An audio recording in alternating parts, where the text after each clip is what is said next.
lot of drugs, which led me to want to commit suicide. I started working out when I was 17 years old, and I did it because I was trying my best during those early years to battle a problem that was going on in my life. And that part of my life that I was battling was the constant feeling of depression.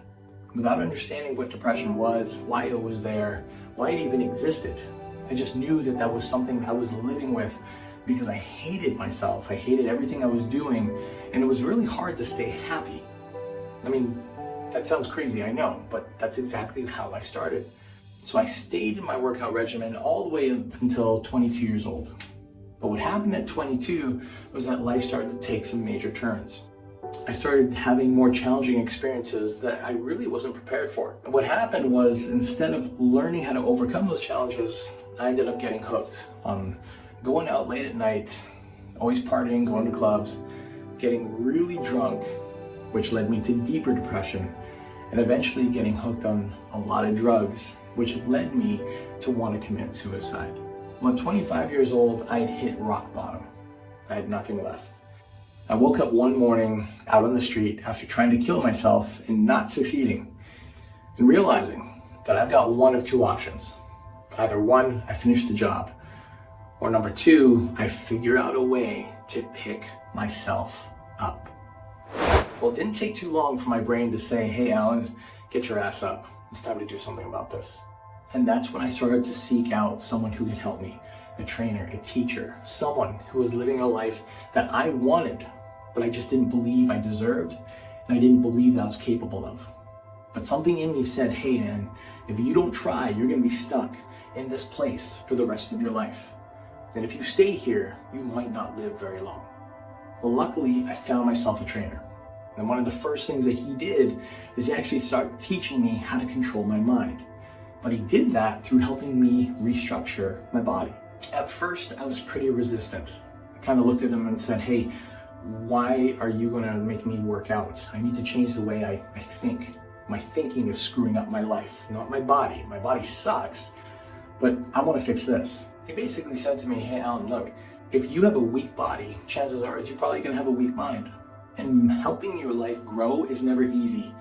Getting your life to improve is always going to be an uphill battle. Just like war, you got to prepare for it. So that's exactly what I did. Because I had nothing left, because I was at rock bottom, I decided to take his advice and just take it for face value. I did not question him for the first 6 months. What happened in the first month, I thought was pretty astonishing. In the first month, he taught me how to eat right. He taught me how to sleep better. He taught me the value of being able to take care of my body through nutrition and proper recovery. He started giving me workouts where they really didn't look like workouts. I kind of thought they were, something that you give a senior citizen. He'd make me jog to the end of the street and come back. And after a couple of days, it'd be a little bit past the end of the street. I'm 25 at the time, hell-bent out of shape, but I knew I could do better than that. And after a couple of weeks, he had me running to the end of the block. And after a few more weeks, he had me running around the block. Well, before I knew it, 35 days in, I had lost almost 28 pounds, most of it body fat. My 4-pack was starting to show up again, and I was waking up in the mornings with more energy and more vibrance than I ever had in my previous years. I couldn't believe how much I changed on the inside, how much my body started to transform. And then I started realizing that those feelings of depression, they weren't hitting me the way they used to. Yes, it was still there. Yes, I still had to deal with it. But it went from something that was so grossly overbearing to a point where it just felt really manageable. And then he started to give me challenges. Challenges like, hey, Allan, what do you want to do with your life? I told him I want to start a business with no business skills. He taught me how to go out and get the training. He taught me how to go and learn online, which at the time was really all I could do, because going to school was not affordable for me, both time and money-wise, and I didn't even know what courses to take in order to get myself to start building a business fast. He taught me how to be able to build myself up in the face of struggles, where when something was a challenge, when something was problematic, not to just run from it, not to just leave it, not to just forget about the goal, but to actually go and figure out a way on how to work around it, over it, through it, how to get what I believed I deserved in my life despite the obstacles getting in my way. That was something I never experienced before.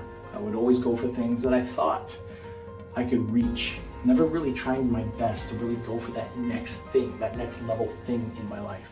And thanks to him, not only was I able to break through so many of my own personal plateaus, but he taught me how to communicate.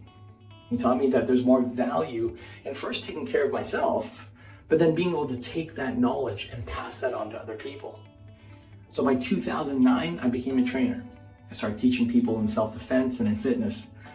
And by 2012, I got invited to take part in my first fitness competition. That was something I never ever thought I could do. But thanks to his help and his training, he taught me not only could I do it, but he taught me how to believe in myself so well that during that time, I ended up ranking top 5 in all of Canada for that specific fitness event. That blew my mind, because there's the experience of being on stage, having 8,000 people yell and scream and cheer you on. And it's almost like a dream come true. Now that might not be your dream, and I totally get it. But fast forward several years, there were so many people afterwards that came and asked, well, how do you do it? Not specifically how do you get on stage, although that was a question too. But more specifically, how do you break through your challenges? How do you break through your disbeliefs? How do you let go of those feelings or those voices in your head that say, hey, I'm not good enough, or I'm not capable, or I'm not worthy, or I don't know if I can do it, or maybe I don't deserve it.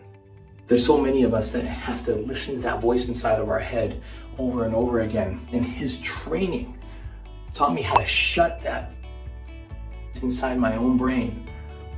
And it taught me to turn on the other side of my brain that said, hey, no, you're worth it.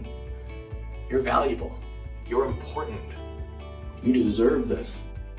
And that knowledge, that experience that I've got from my own life is the driver that allows me to share that kind of information with other people.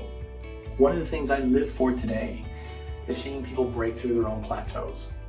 Seeing people who, when I first meet them, have no belief or very little belief that they can go and attain that goal, that dream, that thing that they desire so much.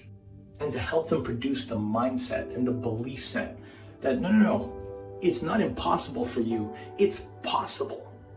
You just have to learn how to believe in yourself and then take the steps and not shy away when it gets hard.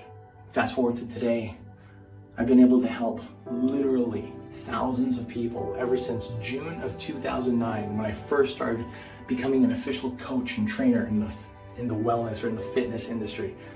There's literally been thousands of people from the 4 different schools I've taught here in the Lower Mainland.